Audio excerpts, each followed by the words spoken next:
The security footage showed Layla Walker practicing with the kettle 2 days before she actually used it, tilting it, adjusting her stance, perfecting the angle. When her husband Noah came home early and caught her burning his paralyzed mother alive, she had 3 seconds to decide: claim accident or own the truth. What she chose, and what the billionaire did in response, turned their mansion into a crime scene and their marriage into a case study on why some people marry for love, and others marry to destroy it. Welcome back, family. Before we dive into Noah's story, do me one favor. Hit that subscribe button. This one's going to take you somewhere dark, but we'll find light together. I promise. Steam rose from the silver kettle, like ghosts escaping their chains. The kitchen was cathedral quiet. Afternoon light filtered through lace curtains, painting soft patterns across marble countertops. Everything gleamed, everything pristine. The kind of kitchen that appeared in magazines, not the kind where tragedy was born. Layla stood at the center of it all, porcelain beautiful in her silk gown. Cream-colored, expensive. The fabric caught the light as she moved, tilting the kettle with the grace of someone performing a ritual. Her face was serene, almost peaceful. Steam twisted upward, elegant, deadly. And beneath it, Brenda. Trapped in her wheelchair, hands trembling against the armrests, unable to move.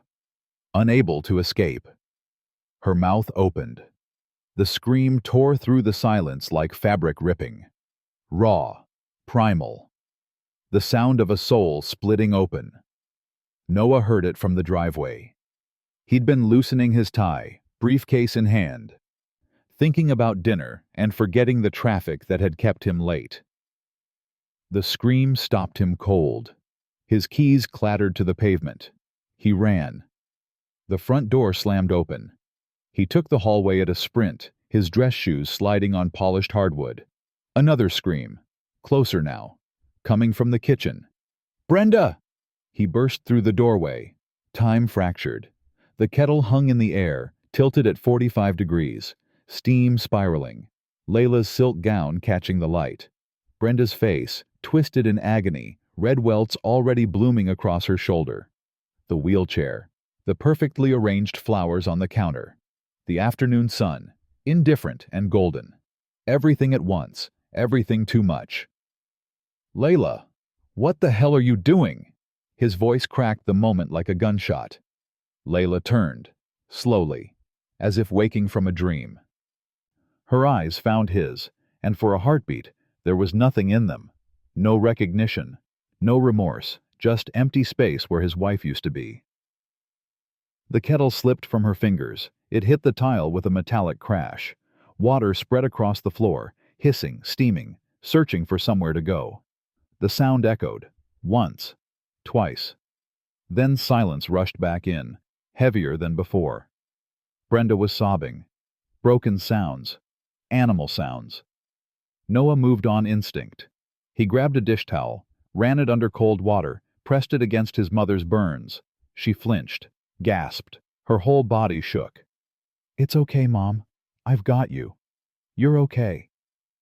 But she wasn't okay. None of them were. He looked up at Layla. She stood frozen, hands at her sides, still wearing that same empty expression. Like a beautiful statue. Like something that used to be human. "Call 911, he said, his voice barely above a whisper. She didn't move. "Layla, call 911. She blinked. Once, twice. Then reached for her phone with mechanical precision. Noah held his mother, whispering things he didn't believe. Lies about being fine. Lies about accidents. Lies about everything going back to normal. But the truth was spreading like the water on the floor, soaking into everything it touched. We build palaces with silence, but all it takes is one scream to shatter the illusion. The paramedics would arrive in 7 minutes, the police in 9. By morning, the neighbors would be whispering. By week's end, the lawyers would be circling. But in that moment, in that pristine kitchen with steam still hanging in the air, Noah understood something fundamental had broken. Not just between them. Inside them. The beginning of the end tastes like burnt flesh and lies. And it started with a scream. Brooklyn, 1999.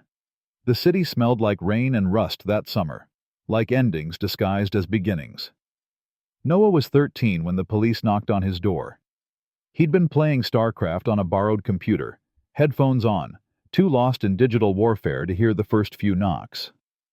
When he finally opened the door, two officers stood there with faces that told him everything before they said a word. Car accident. Intersection of Flatbush and Atlantic. Both parents. Instantaneous. The word instantaneous was supposed to be a mercy. It wasn't. They used other words too. Foster care, social services, temporary placement. Words that turned him into a problem someone needed to solve. That's when Brenda Louis walked into his life. She wasn't what he expected. Middle-aged, black, with hands that looked like they'd scrubbed 1,000 floors, and a voice worn smooth by too many goodbyes. She worked for the city's emergency foster program. She'd seen kids like Noah before, lost ones, angry ones, kids whose eyes went somewhere else when you tried to talk to them. But Brenda didn't try to fix him with words. She fixed him with routine. 6 a.m. wake up. Breakfast at the table, not in front of screens. Homework before anything else. Lights out at 10. No exceptions. No negotiations.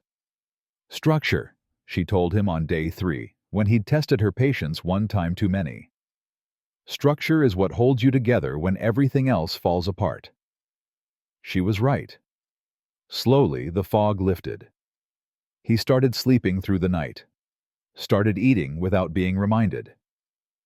Started existing instead of just surviving. And then she noticed the computer. Noah had salvaged an old desktop from a neighbor's trash. Spent weeks getting it running. Brenda found him at 2 a.m. one night, bathed in monitor glow, fingers flying across a keyboard held together with duct tape. Most guardians would have shut it down. Unplugged it. Lectured him about sleep schedules.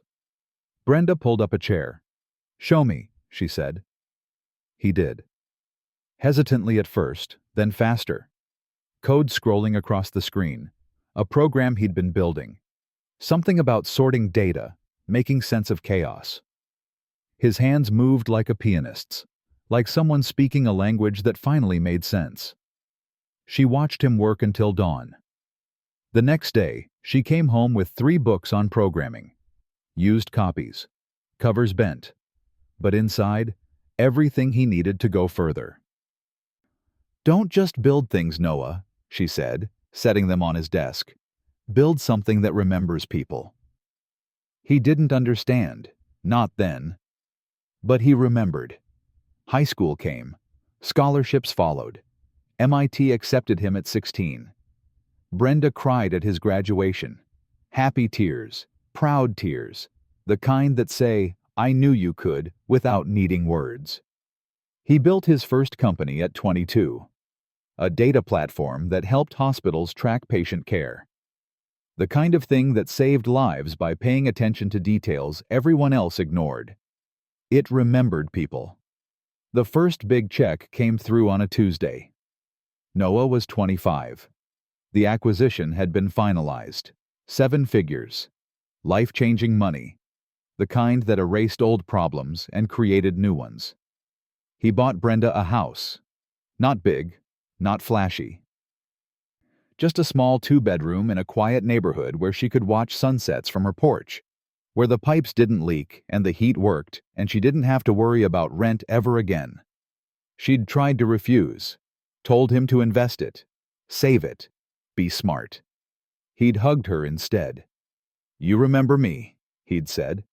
"Now let me remember you." Bronx Medical Center. Present day. The neurologist's voice was gentle but clinical. Ischemic stroke. Left hemisphere. Paralysis on the right side. Significant mobility impairment. Recovery uncertain. Brenda sat in the clinic chair, her right hand useless in her lap, while the doctor explained how her body had betrayed her. Noah had flown in from California that same day. Dropped everything. He'd arranged the best specialists, the best care. Money wasn't an object. Nothing was an object when it came to Brenda. She'd moved in with him and Layla 3 months later. The woman who'd given him structure when he had nothing, who'd taught him to build things that mattered, who'd turned a broken 13-year-old into someone who could change the world. Now she sat in a wheelchair in his kitchen, helpless, vulnerable. While steam rose from a kettle his wife held like a weapon. Noah pressed the cold towel against her burns and understood something terrible. He'd built an empire, changed industries, made billions. But he couldn't protect the one person who'd saved him first. The ambulance siren wailed in the distance, getting closer. The Newport estate rose from the coastline like something carved from privilege itself.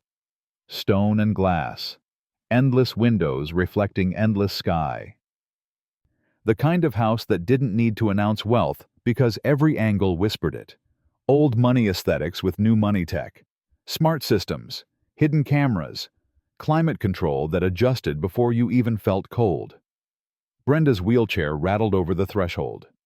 The entrance hall could have swallowed her old Brooklyn apartment whole. Marble floors. A chandelier that probably cost more than she'd earned in a decade. Art on the walls that looked important even if you didn't recognize the names. "Welcome home, Brenda." Layla descended the curved staircase like a bride in a perfume commercial. White linen pants, cashmere sweater, bare feet on cold stone. Her smile was perfect. Magazine perfect. Red carpet perfect. The kind of smile that never quite reached the eyes. Brenda had learned to read smiles in her years as a caregiver. The real ones, the tired ones, the ones people wore like armor when they needed protection from their own faces. This smile was something else entirely. Some smiles are as sharp as broken glass. "Thank you, dear," Brenda said. Polite, careful. The way you speak when you're a guest who knows she might also be a burden. "Noah's had your room prepared." Layla's voice was honey smooth. "I think you'll find it quite comfortable." She gestured to Maria, the housekeeper. Middle-aged, Salvadoran maybe. She kept her eyes down when Layla spoke. Not the normal deference of staff. Something else. Something that looked like fear wearing professionalism as camouflage. Brenda noticed. "This way, please," Maria whispered, already moving toward the back of the house. Not up the grand staircase. Not toward the west wing where Brenda could see afternoon light flooding through floor-to-ceiling windows. Down a narrower hallway. Past the kitchen. Toward what real estate agents called service quarters, when they wanted to sound diplomatic. The lower wing. The room was nice enough. Clean, functional. A hospital bed dressed up with expensive linens. An attached bathroom with grab bars that looked freshly installed. Everything she needed. Everything except proximity. "The main suites are upstairs," Layla explained, still smiling that glass-shard smile. "But we thought you'd prefer something more accessible. Ground floor. Easy access to the garden. Less stairs to worry about." Logical, practical, entirely reasonable. So why did it feel like exile? "It's perfect," Brenda said. Because what else could she say? This was Noah's house. Layla's house. She was the guest, the charity case, the woman who needed help now instead of giving it. The role reversal tasted like medicine. Noah appeared in the doorway, briefcase still in hand, tie loosened. He'd been on calls, always on calls. Running an empire didn't stop just because your mother needed you. "Mom, you settled in?" His voice carried guilt he didn't know how to name. "If you need anything..." "I'm fine, baby." She reached for his hand, squeezed it with her good one. "You've done so much already." He squeezed back, too hard, like he was trying to transfer strength through touch alone. Layla watched from the doorway, still smiling. Maria excused herself, quickly, like someone escaping before the weather turned. "I'll let you rest," Layla said. "Dinner is at 7. Maria will come get you." Then she was gone. A whisper of expensive fabric and subtle perfume. Noah lingered, awkward, wanting to say something, unable to find the words. "Go on," Brenda told him. "I know you have work." "I can stay?" "Noah." Firm now. The voice that had raised him. "Go." He nodded, kissed her forehead, left. The door clicked shut. Brenda sat in the quiet. In this beautiful, isolated room, in a mansion that felt more like a museum. She wheeled herself to the window. Beyond the manicured lawn, the Atlantic stretched forever. Waves rolled in with the patience of things that had existed long before money and would exist long after. The sunset painted everything gold. But gold could be cold. She'd come far. From foster care provider to guest in a billionaire's home. From Brooklyn walk-up to oceanfront estate. But storms are always louder where money lives. And somewhere in this house, behind that perfect smile and those cold eyes, a storm was gathering. Brenda could feel it in her bones. The same bones that ached, that remembered rain, that knew when weather was about to change. She watched the waves and waited. I need to stop here for just a second. If you're feeling this story, if Brenda's isolation is hitting you, if you're already suspicious of Layla, leave a comment right now. Just one word. Watching. I want to know you're here, that these stories matter to you, because what happens next? It gets darker before it gets better. The study smelled like leather and decisions. Layla hadn't meant to snoop. That's what she'd tell herself later. She'd only come looking for Noah's calendar. He'd mentioned a fundraiser. She needed the date. The desk drawer had been slightly open. Just slightly. She told herself it was an accident, that her fingers had simply found the folder, that the words on the page had jumped out at her instead of her seeking them. But accidents don't make your blood run cold. Amendment to the Walker Family Trust. Legal language. Dense paragraphs. Clauses and subclauses that tried to hide the truth in formality. But some truths refuse to hide. Beneficiary addition. Brenda Louis. Allocation. 25% of total trust assets upon dissolution. 25%. A quarter. Of everything. The paper trembled in her hands. Or maybe her hands were trembling. Hard to tell the difference when your world tilts sideways. She'd given him 7 years. 7 years of being the perfect wife. The perfect host. The perfect accessory for a billionaire who needed someone beautiful and poised on his arm at galas and board meetings. She'd given him her 20s, her prime, her options. And he was giving a quarter of their future to a woman in a wheelchair who'd done what? Taken him in when he had nothing? Taught him to code on a broken computer? That was charity, not investment. Layla had invested, every smile, every event, every time she'd stood next to him while cameras flashed and pretended his work was fascinating. 25%. The number burned itself into her brain. She heard footsteps. Noah, coming down the hall. She slipped the document back, closed the drawer, smoothed her face into something casual, easy, untroubled. By the time he entered, she was examining a book on the shelf like she'd been there all along. "Hey." He looked tired, always tired. "You need something?" "Just the gala date." Her voice was silk, smooth, betraying nothing. "Found it, though." "Great." He moved to his desk, started shuffling papers, already distracted, already somewhere else. She watched him. This man she'd married.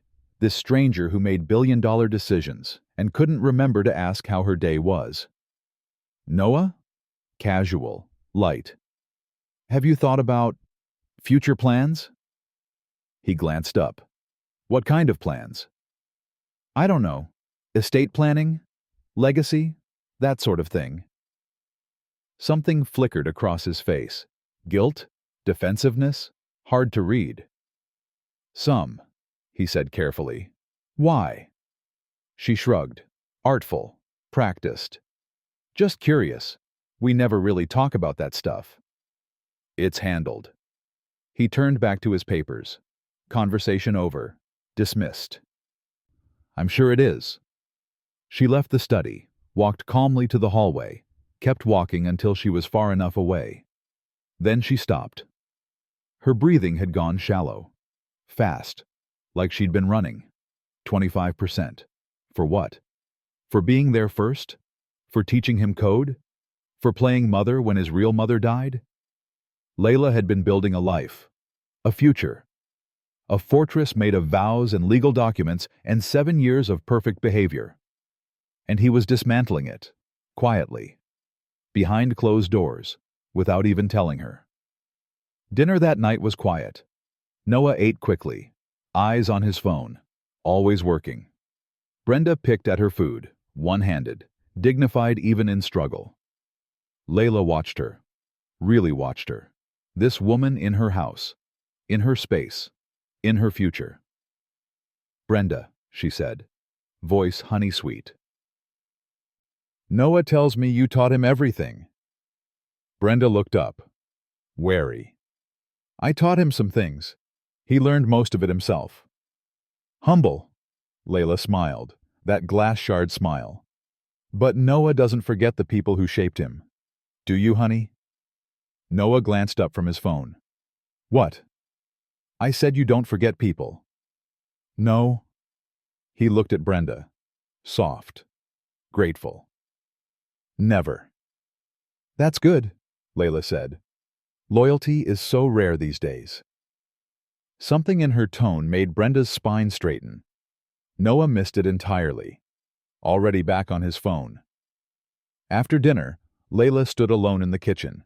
The staff had cleared the dishes. The house had settled into its evening quiet. Expensive silence. She stared at the kettle on the stove. Silver.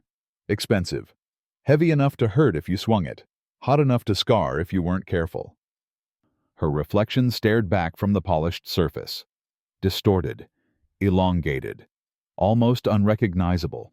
From somewhere in the lower wing, she heard wheels on hardwood. Brenda, moving through the house, taking up space, taking up her future. Layla picked up the kettle, felt its weight, its potential. I gave him a future, she whispered to the empty kitchen. To the reflection that wasn't quite her. To the rage that was just beginning to bloom. And now he gives her mine. She filled the kettle, set it on the stove, watched the flame catch. Blue fire, dancing, hypnotic, and she smiled. Dinner became a battlefield disguised as hospitality. Monday evening. Grilled salmon. Roasted vegetables.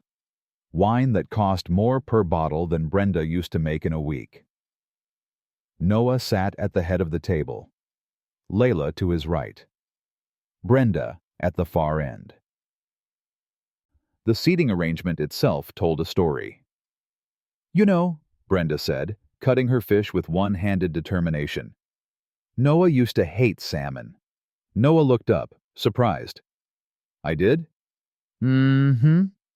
Brenda smiled, a real smile, the kind that carried memory like warmth. You'd make a face like someone was poisoning you. I had to hide it in mac and cheese just to get you to eat it.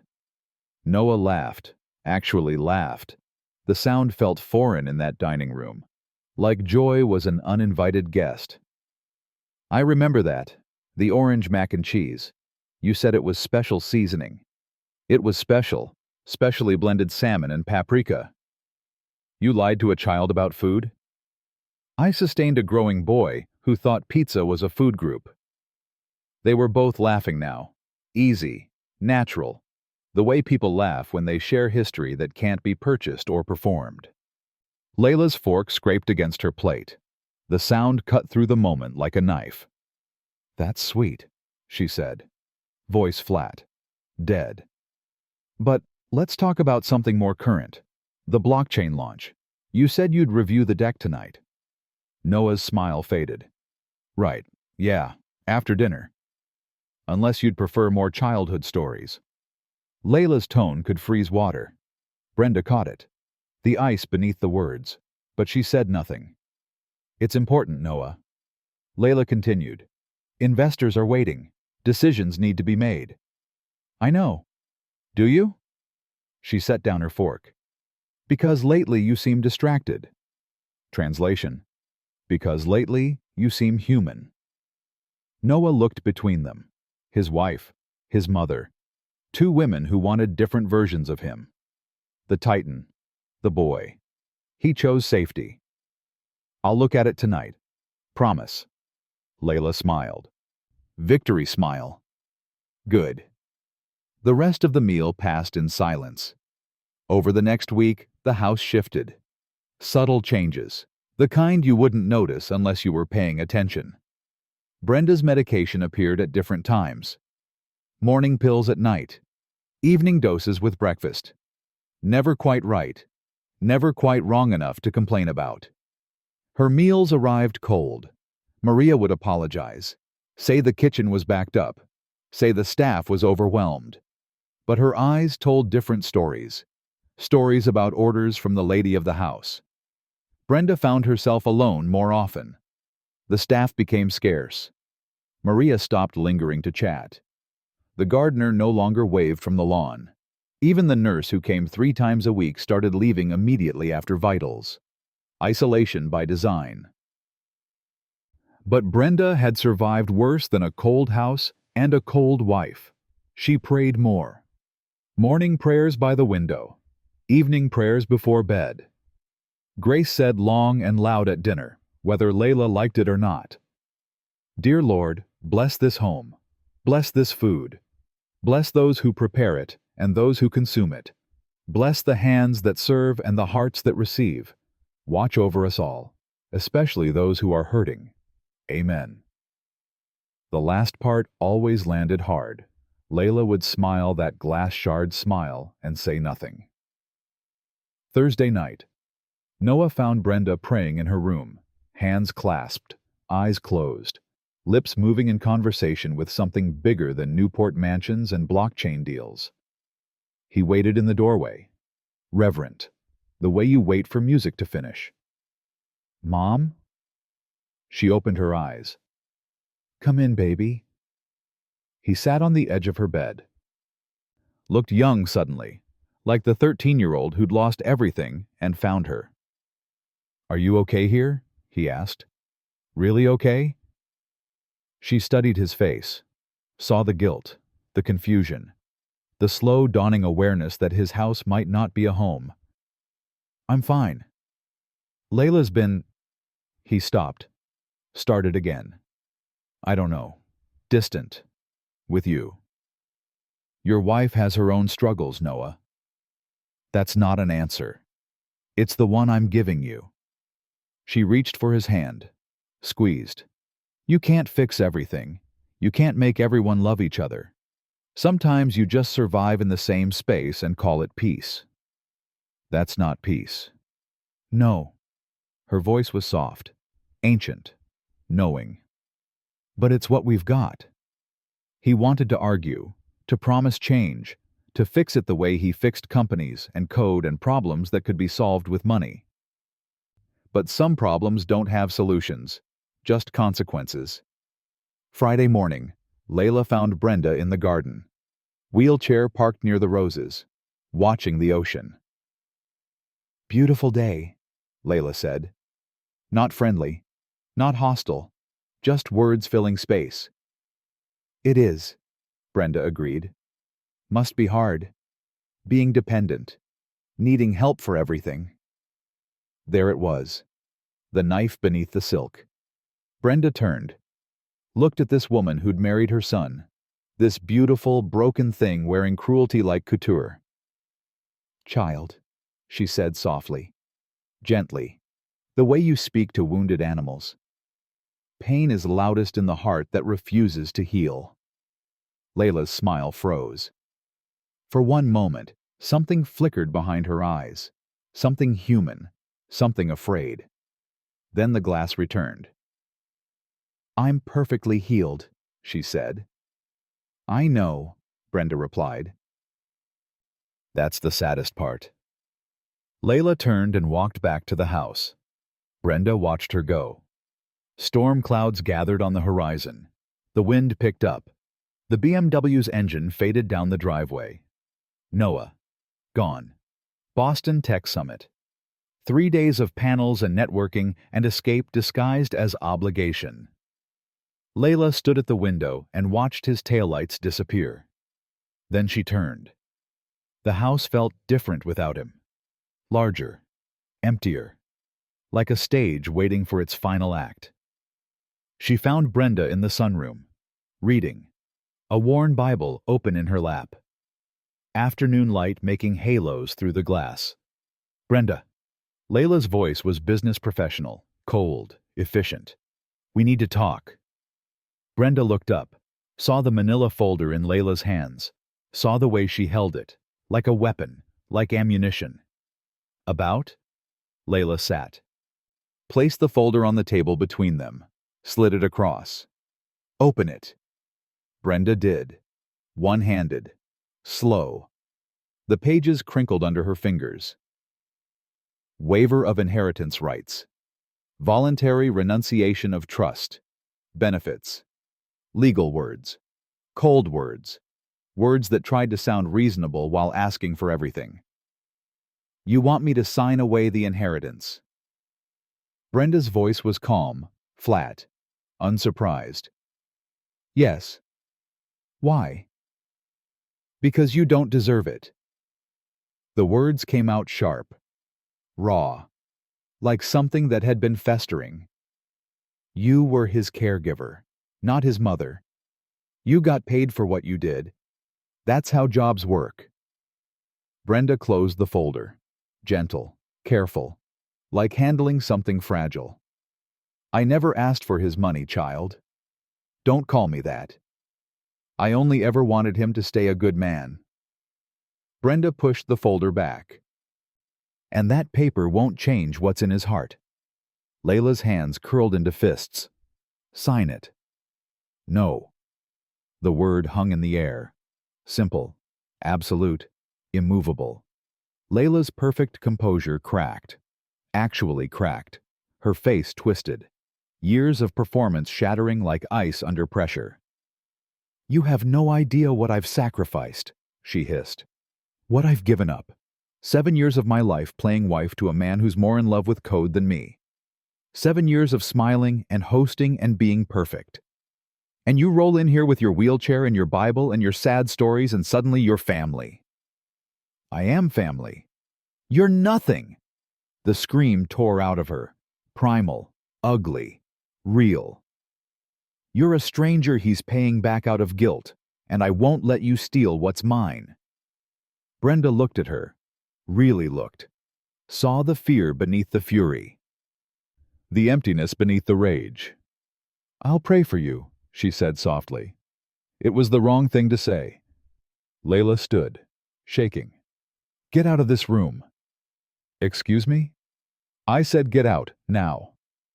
Brenda held her gaze, dignified, unmoving.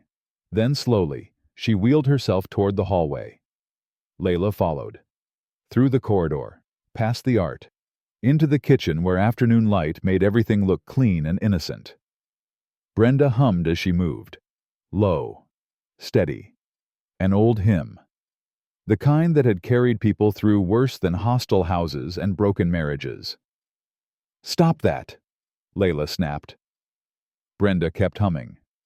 I said stop. The humming continued, soft, defiant, holy. Something broke in Layla then, something fundamental. The last thread holding her together snapped.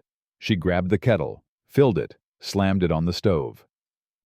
You think you're so strong, she said, voice shaking, hands shaking, everything shaking. You think your faith protects you, your goodness, your moral superiority. The flame caught. Blue fire, dancing. You think Noah loves you more than me, that you matter more, that your years with him count more than mine. The water began to heat, steam starting to rise. Brenda had stopped humming. Her hands gripped the wheelchair armrests, every muscle tense. Layla, don't do this. Don't do what? Layla turned, the kettle in her hand now, heavy, hot, getting hotter. Don't show you what it really feels like to be unwanted, to be cast aside, to be second choice in your own life. Put it down, child. Stop calling me that! The kettle was screaming now, high-pitched, desperate, like it knew what was coming. Layla's hand trembled on the handle. Steam poured from the spout, thick, white, deadly. For one moment, everything balanced on the edge. The kettle, the rage, the choice. Brenda's eyes met hers. Not pleading, not afraid, just sad. You don't have to do this. But Layla did. She needed to transfer her pain, needed to make someone else feel the burning she'd been carrying, needed to prove she had power in a house where she felt powerless. She tilted the kettle. The water fell. Brenda's scream tore through the mansion. Raw, animal. The sound of flesh meeting fire, of skin surrendering, of the world ending in steam and agony. The kettle fell. Layla stood there, frozen, watching. Her hand still extended, still shaking. What had she done? What had she done?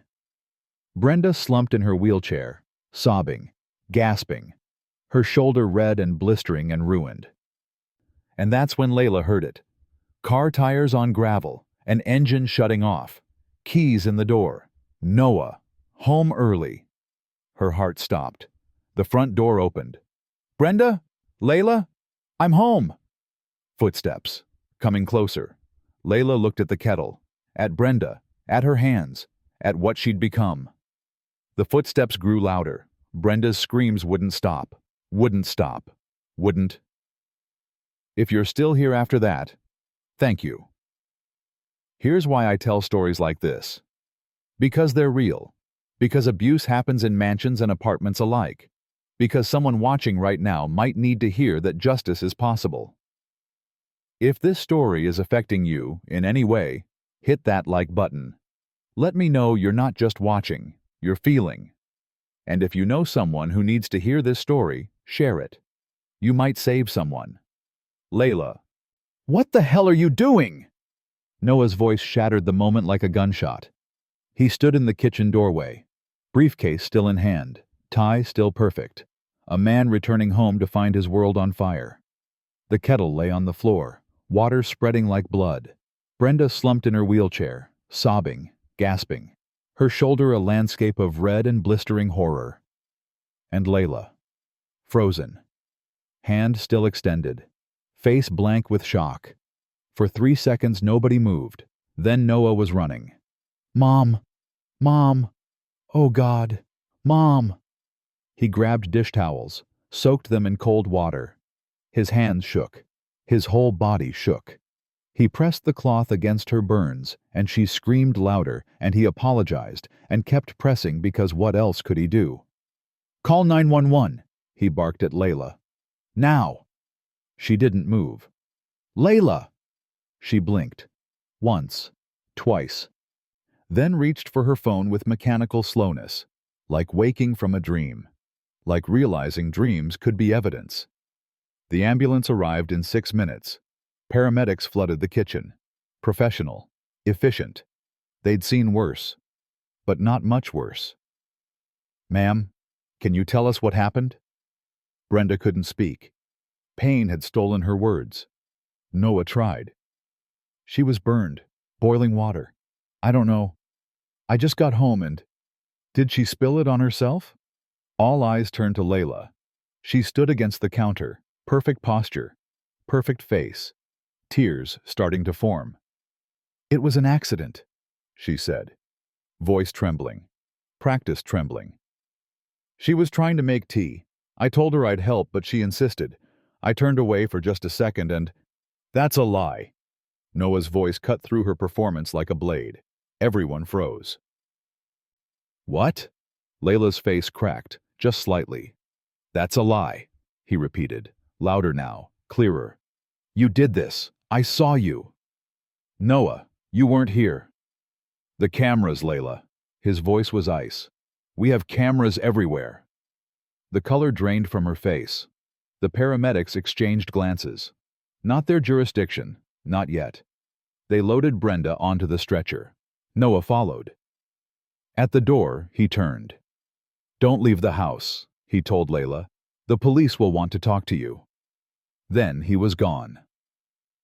The mansion fell silent. Layla stood alone in the kitchen, in the water, in the wreckage of her choices, and above her, in every corner, red lights blinked. Recording, always recording. Noah sat in his office, 3 a.m. Hospital visiting hours over. Brenda sedated, second-degree burns.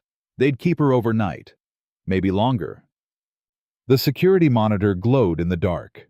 He'd been watching for hours, footage from the kitchen, multiple angles, high definition, no escape.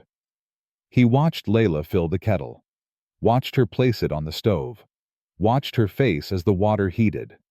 No accident in those movements, no confusion, just intention. He scrolled back further.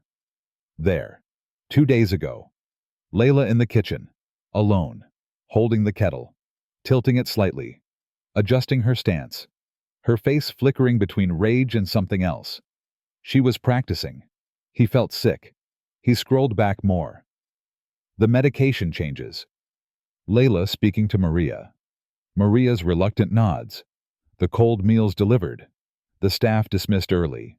Each small cruelty captured in pixels and timestamps.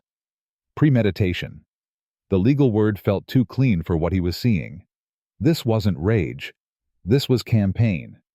His phone buzzed. The hospital. "Mr. Walker, your mother is awake. She's asking for you." Brenda looked small in the hospital bed. Tubes and monitors. Bandages covering half her torso. But her eyes were clear. "Hey, baby," she whispered. Noah pulled a chair close, took her good hand, held on like she was the only thing keeping him from drowning. "I'm so sorry, Mom. I should have seen, should have known." "Hush now. She hurt you. In our home. I brought you there and she—" "Noah." Her voice was firm despite the pain. "Look at me." He did. Through tears, through rage, through the ruins of his marriage. "Don't let hate take your hands," she said softly, each word costing her, each word necessary. "You still have work to do." "What work?" His voice broke. "What matters now? Justice, not revenge. There's a difference. I want to—" He couldn't finish. The words were too dark, too honest. "I know. But that's not who you are. That's not who I raised." She squeezed his hand, weak but insistent. "She's sick, Noah. Broken in ways we can't see. Doesn't excuse it, but explains it. You understand?" He understood. He hated that he understood. Hated that even now, burned and betrayed, his mother was teaching him mercy. "What do I do?" he asked. Like a child. Like the 13-year-old who'd lost everything and found her. "You do what's right. You protect yourself. You let the law handle her. And you keep building things that remember people." He laughed. Bitter. Broken. "Even after this?" "Especially after this." Noah left the hospital at dawn. The mansion waited, silent, watching. Layla sat in the living room. Still in yesterday's clothes, mascara streaked, hair undone. She looked up when he entered. "Noah, don't." One word. Final. "The police are coming at 9. You have until then to call a lawyer." "It was an accident.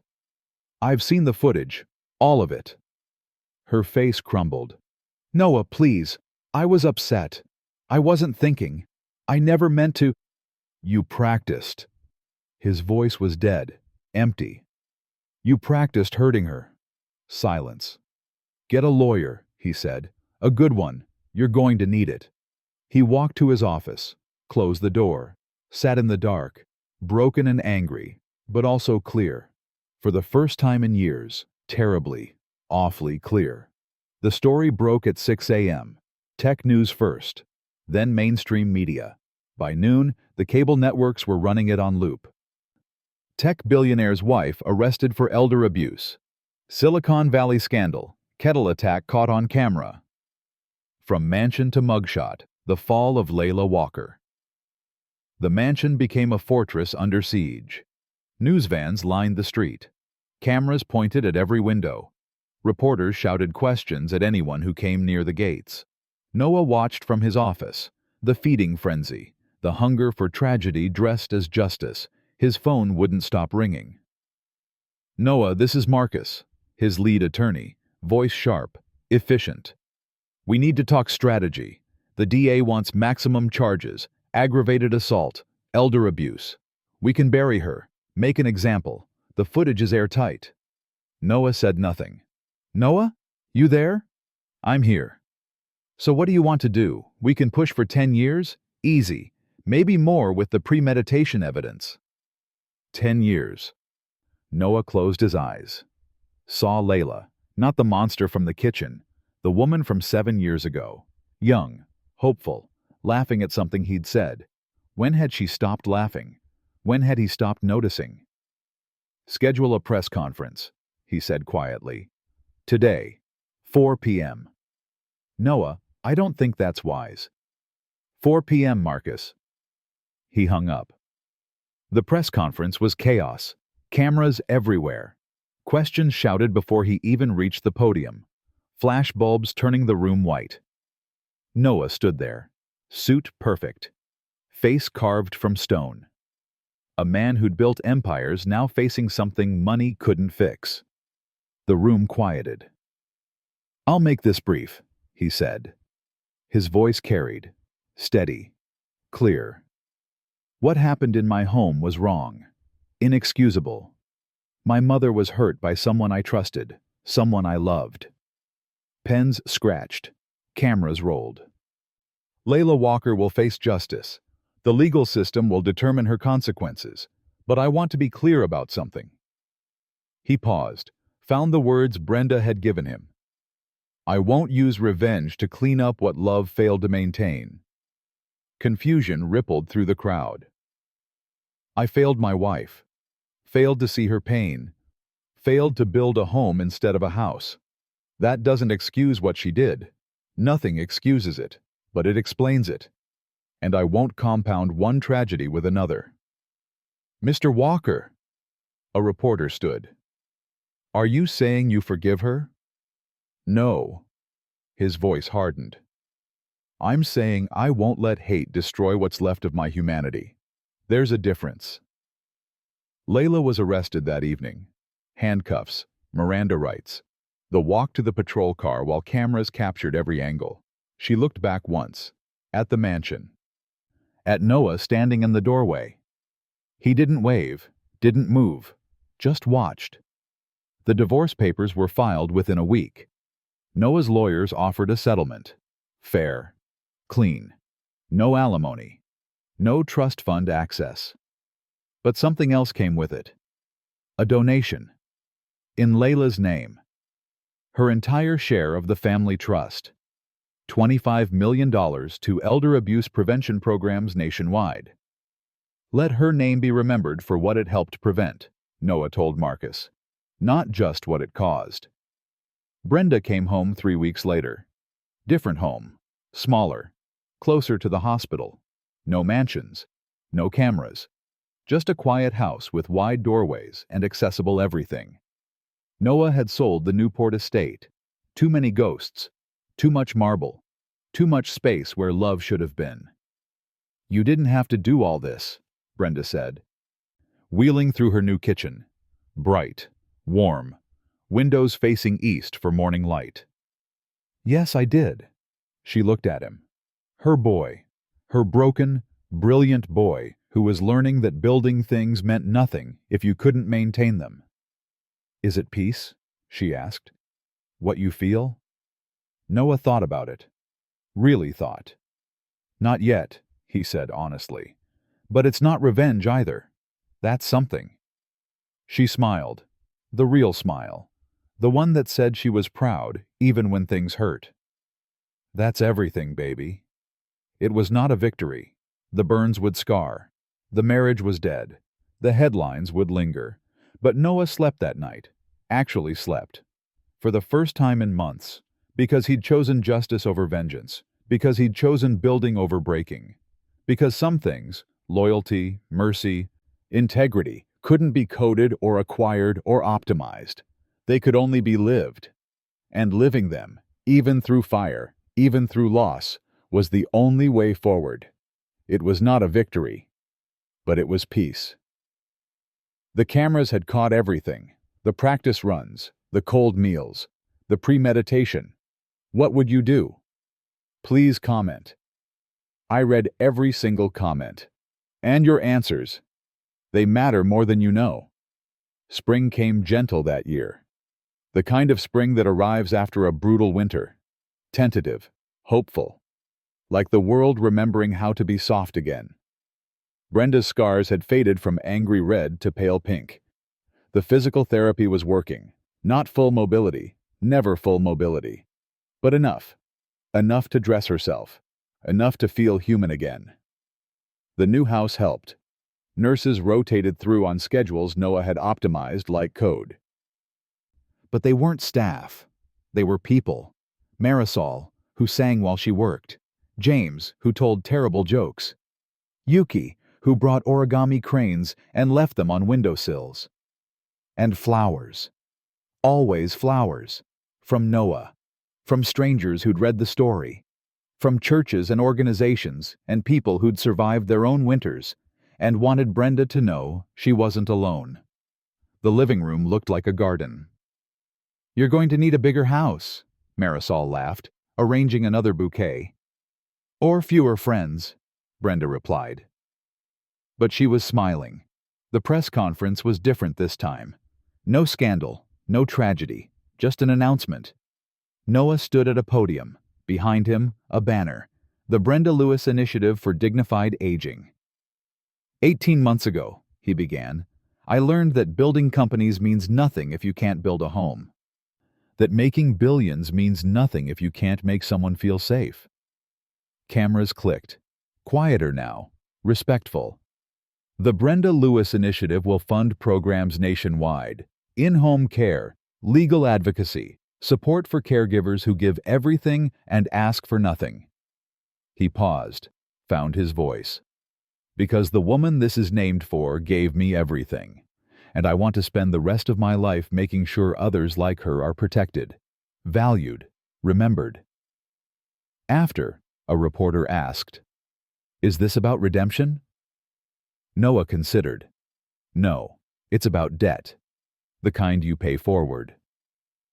The Bronx Community Center had been condemned for years. Boarded windows, graffiti-tagged walls, the kind of building cities forgot until developers wanted the land. But Noah remembered. This was where Brenda had worked before fostering him. Where she'd taught kids to read.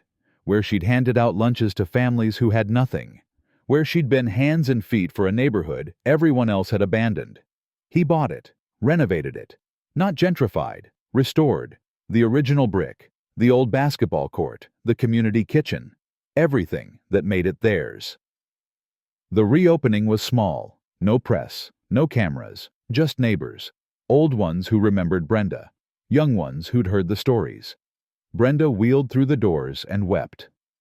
"You didn't have to do this," she whispered. "Yes," Noah said. "I did."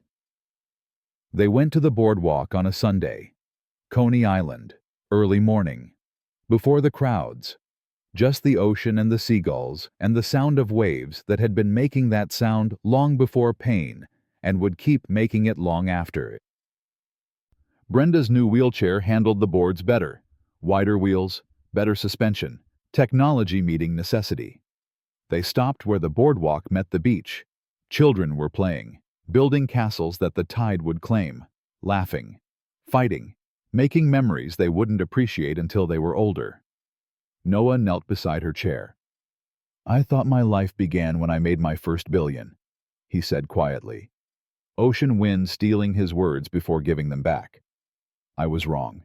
It began the day you took me in." Brenda looked at him. Her boy.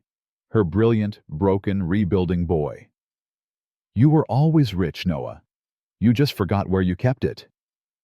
And now?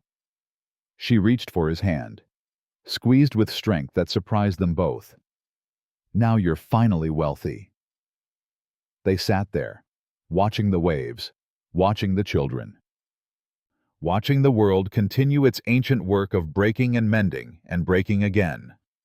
A light rain started, soft, warm, the kind that feels like blessing. Neither of them moved.